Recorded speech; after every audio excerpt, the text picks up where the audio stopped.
आपण हे बघा इथं तंदुरी करून टाकू.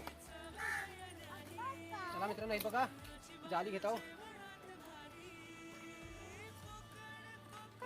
तंदुरी कशी खाशील सांग. मोबाईल मध्ये सांग कशी खाशील.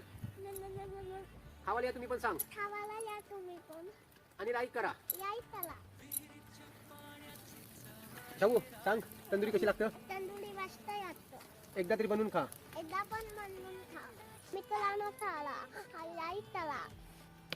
तंदुरी खायला या सांग त्याला. तंदुरी खायला या. तुम्हाला जर आवडली तर आवडली तर 50 द्या. हा, पहिलीच तंदुरी 2 यांची झालेली आहे. चला काढून घेऊया 4 तंदुरी. आणि श्राव्याला टेस्ट करायला देऊ असते. आता आणि कशी खाते बघा आता. खा खा खा मस्त बघ कसं लागते सांगते ना. लागते 50. कशी लागते. सुशुदीला बोल खावाली या. खावा